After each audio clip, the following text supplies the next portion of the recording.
Assalamualaikum warahmatullahi wabarakatuh. Halo semuanya, terima kasih sudah klik video ini.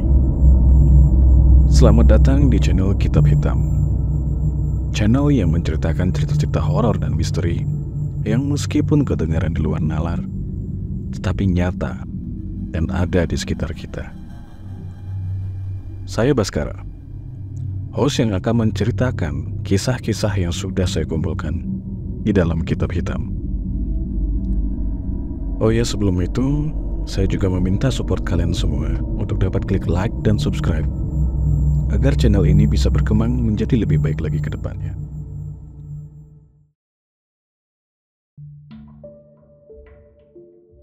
Dulu, sebuah cerita menghebohkan tersebar di kampung yang terletak di lereng gunung dekat tempat tinggalku. Semua ini bermula dari kemunculan seorang nenek misterius yang sering mencari kayu bakar di hutan. Anehnya, banyak warga tersesat atau hilang setelah bertemu dengannya. Aku mendengar kisah ini dari kakakku. Suaminya berasal dari kampung tersebut, sebuah desa terpencil yang hanya bisa dijangkau dengan melewati jalan menanjak, persawahan, kebun bambu, dan hutan yang luas. Kisah ini diceritakan dari sudut pandang suami kakakku, yang saat kejadian masih remaja dan tinggal di sana. Pada saat itu, ayahnya adalah seorang bandar sayur di kampung itu. Cerita ini akan dimulai dari sudut pandang Mang Ujang, salah satu korban yang hilang di kampungku waktu itu. "Nek, sedang apa di hutan sore-sore gini?" Mang Ujang terkejut. Di tengah hutan yang mulai gelap dan diselimuti kabut tebal, ia melihat seorang nenek berjalan tertatih dengan kayu bakar di punggungnya. Jantungnya berdegup kencang. Ia khawatir kalau nenek itu tersesat. Sebenarnya bukan hal yang aneh melihat orang masuk ke hutan untuk mencari kayu bakar. Sebab pada masa itu warga masih menggunakan kayu sebagai bahan bakar untuk memasak. Tapi ada yang janggal. Nenek itu tampak sangat tua dan lemah. Dan dia berdiri sendirian di tengah hutan yang semakin gelap. Tanpa pikir panjang, Mang Ujang segera menghampirinya. "Nek, rumahnya di mana? Saya antar pulang ya." Ia membawa bambu panjang berisi air gula aren yang ditutup dengan ijuk, lalu diselipkan di tubuhnya. Ia berlari mendekati nenek itu, kembali berteriak memanggilnya. Perlahan, nenek itu menoleh. Wajahnya penuh keriput, kulitnya pucat dan kurus. Rambut putihnya tampak kusut. Tubuhnya membungkuk menggenakan kebaya lusuh bermotif bunga kecil berwarna merah muda dan kain jarik coklat. Pemandangan itu membuat Mang Ujang merasa iba. "Nek, kenapa nggak ada anak atau cucunya yang bantuin? Masa nenek setua ini masih harus cari kayu sendirian?" Gumamnya sambil terus mendekat. Nenek itu tersenyum. Ada apa, cu?" Suaranya pelan tapi jelas. Mang Ujang berdiri di hadapannya. Kabut di sekitar mereka semakin pekat. "Nenek tinggal di kampung mana? Biar saya yang antar pulang. Nyari kayu kok sore-sore gini, Nek. Hati-hati, Nek. Ini hutan. Nanti bisa nyasar loh." Nenek itu tidak menjawab. Ia hanya tersenyum. Mang Ujang tak berpikir panjang. Ia mengangkat kayu bakar dari punggung nenek itu dan memindahkannya ke punggungnya sendiri. Ia teringat almarhum ibunya. Jika masih hidup, mungkin usianya tak jauh beda dari nenek ini. "Ayo, Nek, saya antar pulang ya." Nenek itu mengangguk pelan. Mang Ujang membiarkan nenek itu berjalan lebih dahulu, menembus kabut tebal yang menggantung di antara pepohonan. Ia lalu mengikuti dari belakang, memanggul kayu bakar dan bambu yang berisi air aren di punggungnya. Dan setelah itu, Mang Ujang menghilang. Mang Ujang tak pernah pulang ke rumah. Tak pernah menemui anak dan istrinya. Bahkan keesokan harinya, ia tak muncul di pengepul gula aren seperti biasanya. Kabar kehilangannya segera menyebar di kampung, termasuk ke antara para pekerja ayahku. Ayahku adalah seorang bandar sayur di kampung kami. Hari itu, para pekerjanya tidak henti-hentinya membicarakan Mang Ujang saat sedang memilah tomat untuk dijual ke pasar induk. Si Ujang kemana toh? Jangan-jangan kabur karo istri mudane iki. Makanya nggak pulang-pulang. Hehehe, ujar seorang pegawai sambil bercanda. Halah, siapa juga yang mau sama si Ujang? Kerjanya cuma ke hutan cari aren. Buat makan aja susah, apalagi buat selingkuh. Sahut yang lain. Lah, terus kenapa dia nggak pulang-pulang coba? Mungkin ke kampung sebelah kali bang. Nemu janda baru dia. Seorang lagi menimpali, disambut tawa kecil. Obrolan itu terus beredar di antara para pekerja. Semua orang bertanya-tanya kemana Mang Ujang pergi. Aku hanya diam, mendengarkan percakapan mereka sambil membantu ayah menaikkan hasil panen ke truk. Mang Ujang bukan orang sembarangan. Ia tahu selak beluk hutan lebih baik dari siapapun yang di kampung. Jika ada warga yang tersesat, dialah yang paling bisa diandalkan. Tapi kali ini, justru dia yang menghilang. Di tengah obrolan para pekerja yang semakin serius, ayah tiba-tiba keluar dari rumah. Di tangannya ada buku catatan kecil yang biasa ia gunakan untuk mencatat hasil panen dan setoran petani. Tis, habis sayur diangkut dan diantar ke pasar, kita ke rumah Bu Ela ya. Kita bantu warga cari Bang Ujang. Mungkin mereka akan berangkat sebentar lagi. Aku hanya mengangguk sambil mengangkat peti tomat ke atas mobil. Aku masih mendengar ibu-ibu di dekatku sibuk membicarakan hal yang sama. Tak lama kemudian, semua mobil penuh dengan sayuran. Truk perlahan berangkat menuju pasar induk. Aku pun mulai merapikan sisa-sisa sayuran sebelum akhirnya pulang untuk membersihkan diri. 2 jam kemudian, setelah selesai mandi, aku keluar menemui ayah yang sudah menunggu di depan rumah. Pak, kenapa Mang Ujang bisa hilang ya? Bukannya dia paling tahu jalan di gunung? Tanyaku. Ayah menghela napas. Bapak juga nggak tahu, Tis. Makanya, kita kumpul dulu di rumah Bu Ela. Warga mau masuk hutan cari Ujang. Di rumah Bu Ela, warga sudah berkumpul.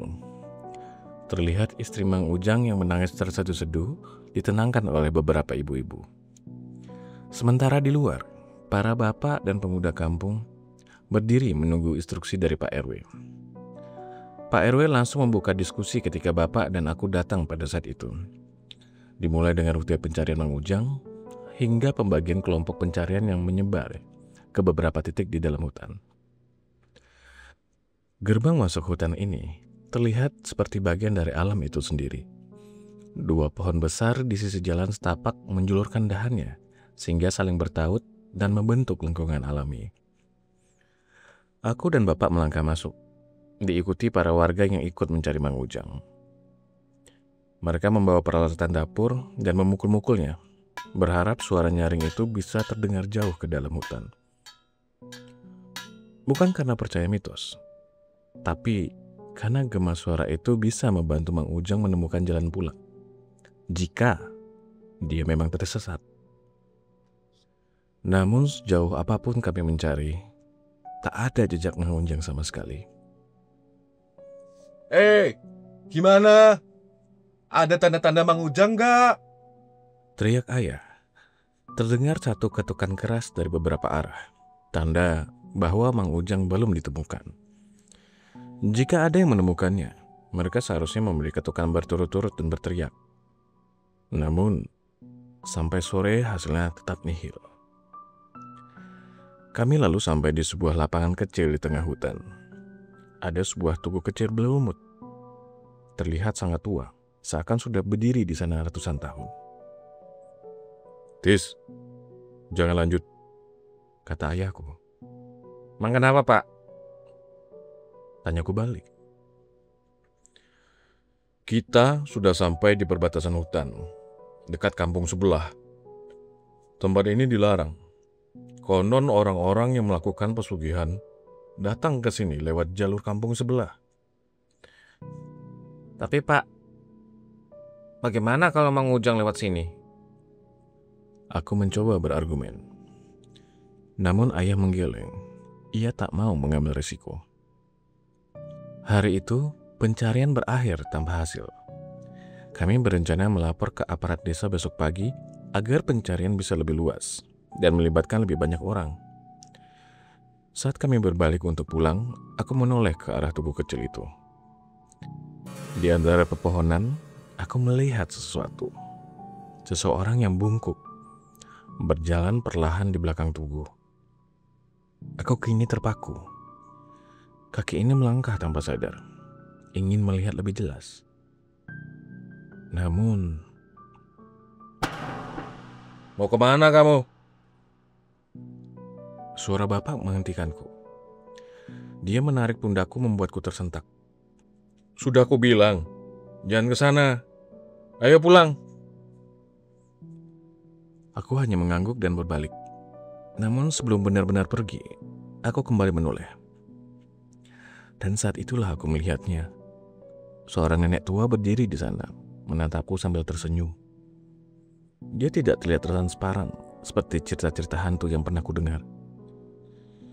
Dalam cahaya sore yang mulai redup, dia tampak seperti manusia biasa. Tis! Suara bapak membuyarkan pandanganku. Aku akhirnya berbalik, meninggalkan nenek itu di sana, tanpa tahu siapa dia sebenarnya. Malam pun tiba. Sebagai seorang bandar sayur, bapak mengenal Mang Ujang dengan baik. Mang Ujang sering menjual hasil hutannya kepada bapak. Karena itu, bapak merasa iba kepada Bu Ella dan anaknya. Dia meminta ibu menemani Bu Ella, membawakan makanan dan jajanan, agar mereka tidak merasa sendirian. Pak RW dan beberapa warga juga melakukan hal yang sama. Malam itu rumah Bu Ella ramai oleh orang-orang yang ingin menghiburnya. Di kampung ini, saling membantu sudah jadi kebiasaan. Semua orang peduli akan satu sama lain. Tapi aku berbeda. Aku harus tidur lebih awal karena ada tugas yang menunggu nanti malam. Aku lalu berbaring di kasur. Sementara di luar, warga masih berkumpul di rumah Bu Ella. Menjelang tengah malam, aku akan bangun untuk menunggu mobil pickup yang pulang dari pasar induk. Tugasku menerima uang hasil penjualan sayur dan menyiapkan sayuran baru dari petani yang akan dikirim ke pasar keesokan harinya. Lalu jam 1 malam, satu mobil akhirnya pulang. Suhro, sang sopir bersama Nardi, keneknya, kembali setelah menjual semua sayuran. Sebenarnya ada satu mobil lagi yang dikendarai Iki, tapi karena dagangannya habis lebih cepat, dia sudah pulang sejak jam 9 malam. Kini tinggal Suhro dan Nardi yang melintasi jalanan gelap menuju kampung. Perlu diketahui, jalan menuju kampungku dulu sangat sulit. Jalanan berbatu, menanjak tanpa penerangan. Satu-satunya jalan masuk harus melewati hutan tempat Mang Ujang menghilang. Sekarang, jalan itu sudah diperbaiki. Pohon-pohon besar ditebang, dan cahaya matahari bisa masuk. Membuat perjalanan jauh lebih nyaman. Tapi dahulu, hutan ini lebat, gelap dan menyeramkan. Dahan pohon-pohon menjulur sampai menutupi jalan. Monyet-monyet sering melompat di antara pepohonan. Ular pohon berwarna hijau kadang jatuh, nyaris menimpa orang yang lewat. Namun, bagi para supir bapak, ini bukan hal yang baru. Mereka sudah terbiasa melewati hutan setiap malam, mengantar sayuran ke pasar dan pulang larut malam setelah dagangan habis. Di tengah perjalanan, Suhro membuka obrolan. Edi, katanya Mang Ujang hilang ning hutan. Tanyanya pada Nardi. Matanya tetap fokus ke jalan sambil menghisap rokok. Nardi menoleh, tersenyum kecil. Mungkin diumpetin hantu. Atau lagi tapak, biar kaya. Meren. Jawabnya bercanda, sambil lalu menghisap rokoknya. Hus, ojo ngomong ngono. Kasihan Bu Ella kalau Mang Ujang gak pulang. Mereka lalu kembali terdiam, merenungkan betapa anehnya hilangnya Mang Ujang ini. Dia tahu hutan ini lebih baik daripada siapapun. Bagaimana mungkin dia bisa tersesat? Namun tiba-tiba, mesin mobil mendadak mati di tengah hutan yang gelap gulita. Suhro dan Nardi saling pandang. Tanpa banyak bicara, mereka turun untuk memeriksa. Suasana hutan terasa lebih sunyi pada biasanya. Pepohonan menjulang tinggi, menutupi langit. Suara serangga malam terdengar samar, bercampur dengan desir angin yang menusuk. Namun Suhro dan Nardi tetap tenang. Mereka sudah sering melewati jalan ini. Bahkan saat lebih larut lagi daripada sekarang. Duh, radiatornya kurang iki. Suhro menghela napas, lalu menoleh ke Nardi. Mang Nardi, tolong ambil air yang ada di belakang jok buat ngisi radiator iki. Tanpa banyak protes, Nardi mematikan rokoknya, membuangnya ke pinggir jalan, lalu menginjaknya beberapa kali agar benar-benar padam. Dia berjalan ke belakang mobil, lalu membuka pintu dan mulai mencari botol air. Namun, di balik semak-semak, sesuatu bergerak saat Nardi sedang mengambil air. Tiba-tiba, Lagi apa, Jang? sebuah suara tiba-tiba terdengar dari belakangnya. Nardi terkejut dan langsung menoleh. Di sana berdiri seorang nenek tua di tengah kegelapan hutan. Dia diam sejenak, mencoba menjaga jarak. Matanya kembali meneliti sosok itu, memastikan sesuatu. Kakinya menyentuh tanah. Dia bukan makhluk halus. Atau setidaknya itulah yang Nardi yakini saat itu. Nenek ngapain tengah hutan malam-malam begini? Tanya Nardi dengan heran. Nenek habis kumpulin kayu bakar buat masak besok. Jawab nenek itu sambil tersenyum. Senyumannya terlihat hangat. Wajar saja kalau Nardi semakin yakin bahwa dia manusia biasa. Tapi ada satu hal yang mengganggu pikirannya. Kenapa nenek ini mencari kayu bakar di tengah malam begini? Apalagi di hutan yang selama ini dihindari warga. Suhro yang melihat Nardi berbicara dengan seseorang akhirnya ikut mendekat. Dia juga merasa aneh melihat seorang nenek berdiri sendirian di tempat gelap seperti ini. Jang, nenek ikut pulang ya. Kalau naik mobil kan lebih cepat. Suhro mengangguk tanpa banyak berpikir. Sudah biasa bagi supir sepertinya memberi tumpangan kepada orang-orang yang lewat di jalan ini.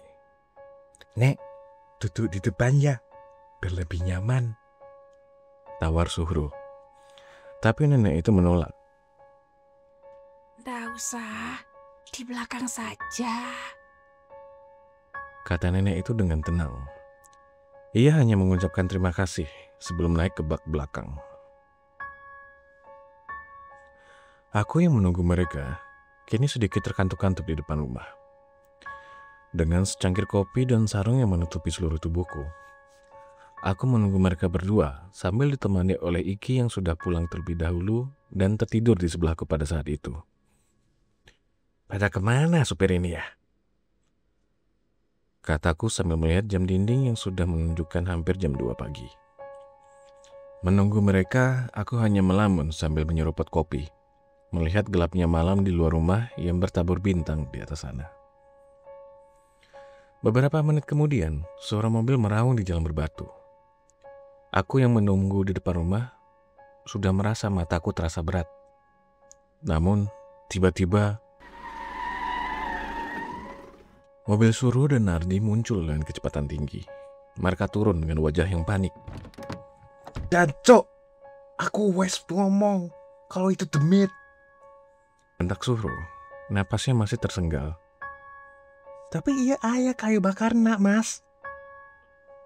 Balas Nardi yang menunjuk ke tumpukan kayu di bak mobil. Aku mencoba menenangkan mereka. Suhro ketakutan. Dia mengaku, sebelum sampai kampung, nenek yang mereka bawa tiba-tiba menghilang begitu saja. Aku terdiam, mengingat kembali nenek yang kulihat di tengah hutan.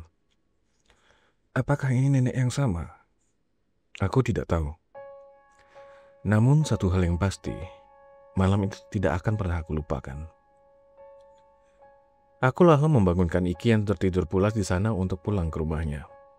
Dan kayu bakar yang ada di mobil Suhro akan dibawa Iki untuk ia pakai sebagai kayu bakar di rumahnya. Karena di antara mereka berdua, tidak ada yang ingin membawa kayu bakar tersebut pulang. Aku pun memarkirkan kedua mobil itu, agar gampang ketika sayuran diangkat ke atas mobil waktu pagi tiba. Sedangkan Suhro, Nardi, dan Iki pulang ke rumah masing-masing, yang letaknya masih berada di satu kampung denganku pada malam itu. Sementara itu, Iki berjalan pulang dengan kayu bakar di gendongannya. Malam di kampung terasa begitu sepi.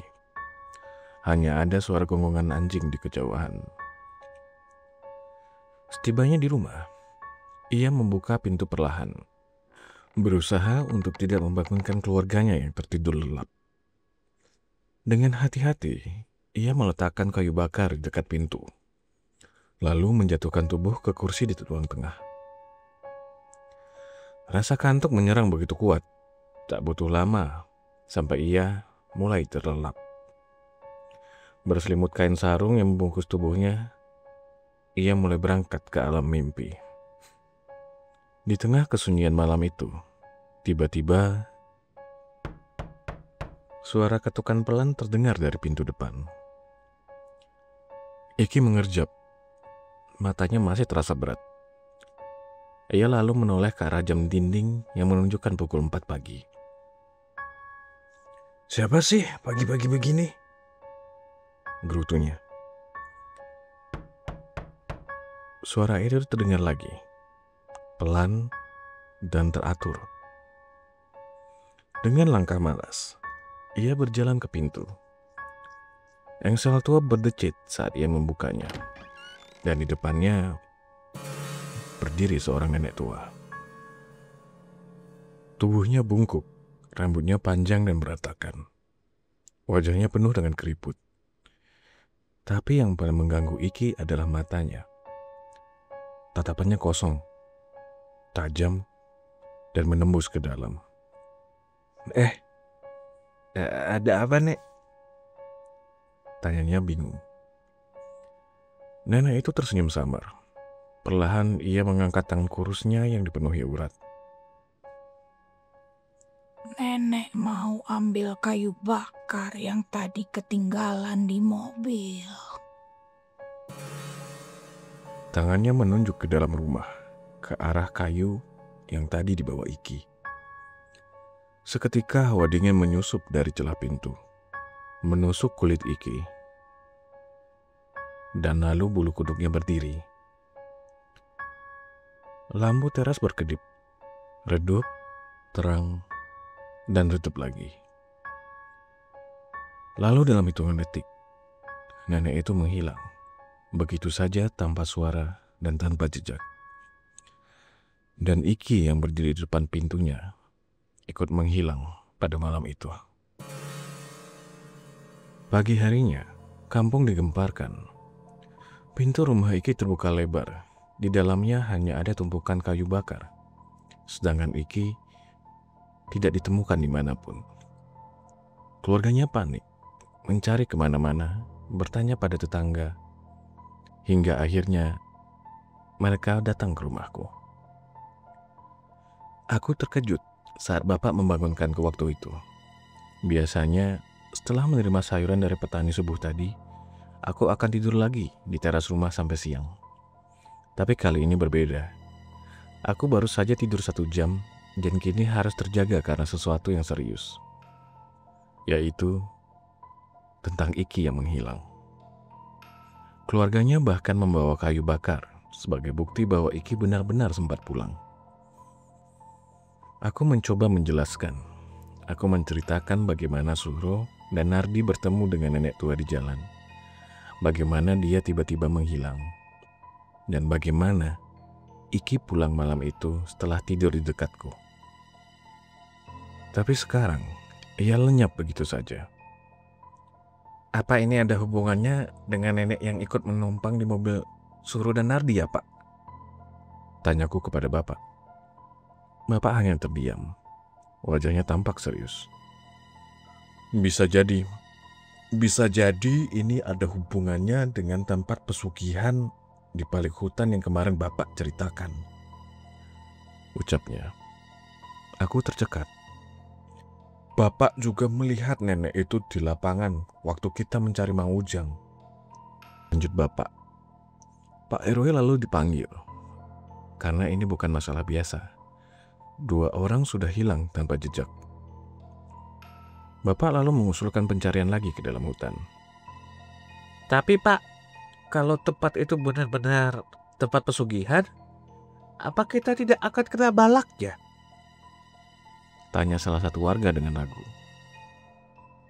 Namun bapak tetap bersikeras. Jika tidak segera dicari, siapa yang tahu siapa lagi yang akan hilang setelah ini? Lalu di siang itu, ditemani langit yang mendung dan awan hitam yang menggantung, kami masuk ke dalam hutan. Hujan turun tak lama setelah kami berjalan jauh ke dalam hutan. Tanah mulai berubah menjadi lumpur licin. Kabut pun turun, mengurangi jarak pandangan kami. Aku menggigil. Daun pisang yang kupakai sebagai pelindung dari hujan sudah basah dan tak lagi berguna. Dis, tunggu di sini ya. Bapak menepuk pundakku. Bapak mau ke Pak RW dulu, menanyakan kelanjutan pencarian. Nampaknya kita harus menghentikannya ini, karena situasi sudah tidak memungkinkan. Aku mengangguk, lalu melihatnya berjalan menjauh dan hilang di telang kabut dalam hitungan detik. Aku menunggu di sana 1 menit, 2 menit, 3 menit, sampai 10 menit berlalu. Tapi bapak tak kunjung kembali. Perasaanku mulai cemas. Aku mulai melihat ke sekelilingku. Tidak ada siapa-siapa. Tidak ada suara, dan tidak ada tanda-tanda warga lain. Aku merasa benar-benar sendirian.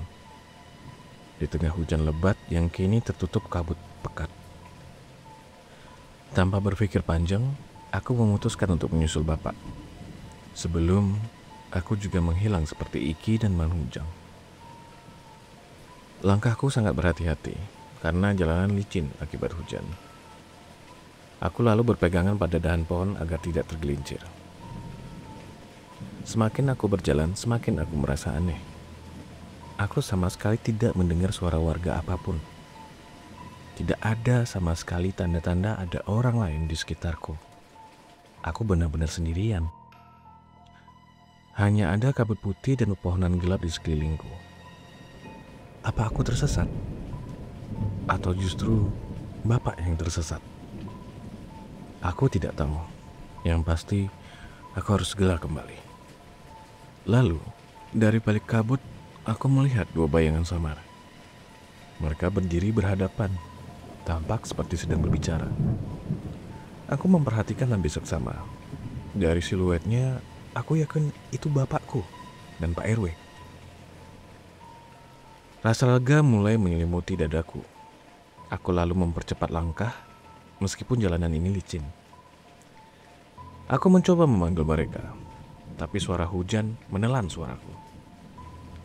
Aku terus berjalan mendekat. Pak! Aku mengulurkan tangan, hendak menepuk pundak bapak, yang seketika berubah menjadi asap, dan lalu hilang dalam sekejap. Aku terkejut, keseimbanganku pun hilang. Aku lalu terjatuh, berguling di antara semak-semak. Aku tidak sempat berteriak. Rasa dingin dan basah, lalu gelap. Saat aku membuka mata, langit sudah gelap. Malam telah tiba. Tubuhku terasa perih. Luka-luka kecil akibat ranting tajam membuat kulitku perih dan perutku terasa kosong. Namun, aku bersyukur Setidaknya aku masih hidup. Hujan mulai mereda.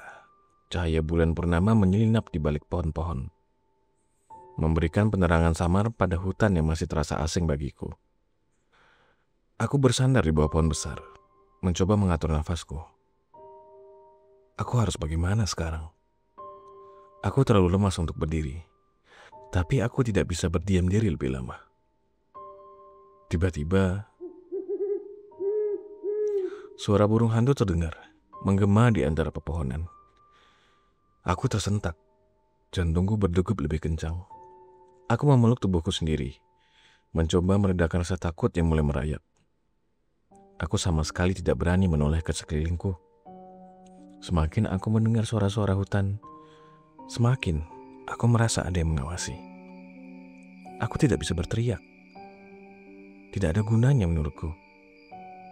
Siapa yang akan mendengar di tempat seperti ini? Aku harus segera pulang. Dengan sisa tenaga, aku bangkit. Aku melangkah perlahan mengikuti jalur yang kupikir bisa membawaku keluar. Tidak ada senter, tidak ada peta. Hanya cahaya bulan yang menjadi panduanku. Beberapa menit berlalu. Lalu, aku menghentikan langkahku. Aku mendengar suara yang kedengarannya seperti seseorang yang berjalan di antara dedaunan kering. Semakin lama suara itu semakin jelas. Dan aku sampai pada kesimpulan kalau itu bukan suara kaki hewan. Itu suara langkah kaki manusia. Tapi kenapa dia menyeret langkahnya seperti itu? Jantungku berdegup semakin kencang. Aku harus pergi. Sekarang juga. Dengan nafas tertahan aku berjalan lebih cepat, meraba batang pohon agar tidak terjatuh di jalanan licin ini. Aku terus berjalan di jalanan yang penuh lumpur dan licin ini. Setelah beberapa menit, aku melihat jalan setapak di depanku. Tanpa berpikir panjang, aku melesat sekencang mungkin. Aku yakin jalan ini akan membawaku keluar dari hutan ini. Aku tidak peduli lagi dengan keringat dingin yang membasahi tubuhku. Tidak peduli dengan suara-suara aneh yang mulai terdengar di belakangku. Aku hanya ingin keluar dari sini. Hingga langkahku terhenti. Di tengah jalan setapak itu, aku melihat sesuatu. Sepasang mata merah menyala dalam gelap. Sebuah bayangan hitam berdiri diam, menyatu dengan kegelapan malam. Apa itu? Aku mulai bergidik. Tubuhku membeku. Sesuatu menghalangiku untuk pergi. Aku mencoba untuk menggerakkan tubuhku, tapi suara itu terdengar lagi. Dari belakang. Langkah kaki yang diseret semakin dekat. Aku bisa merasakan napas hangat yang bukan milikku menyentuh tengkukku. Aku panik. Di depanku ada sosok dengan mata merah. Dan di belakang, sesuatu mendekat. Aku terjebak. Di kiri dan kanan hanya ada semak berduri. Aku tidak punya pilihan lain. Tanpa pikir panjang, aku menerobos semak-semak. Duri tajam menusuki kulitku. Tapi aku tidak peduli. Aku harus terus berlari. Ranting dan dedaunan menghantam wajahku, menambah luka-luka di tubuhku. Hingga akhirnya, aku keluar dari semak-semak. Dan tiba di tempat yang terbuka. Nafasku terengah-engah, mencoba menopang tubuhku agar tidak jatuh. Tempat ini, aku mengenalinya. Sebuah lapangan kecil dengan tugu batu di ujungnya. Tempat pesugihan. Tempat yang Bapak larang untuk aku masuki saat mencari Mang Ujang kemarin. Aku menoleh, mencari jalan setapak yang tadi aku lewati. Tapi jalan itu sudah tidak ada. Lapangan ini dikelilingi pepohonan lebat, seperti tidak ada jalan keluar. Aku terjebak. Charlie, lebih baik bermain denganku. Tiba-tiba aku mendengar suara yang tak tahu dari mana asalnya.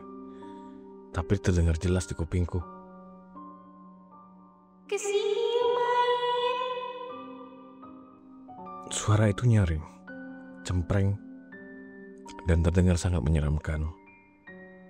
Aku menunduk, berharap suara itu akan pergi jika aku mengabaikannya. Namun, seseorang menyentuh pundakku.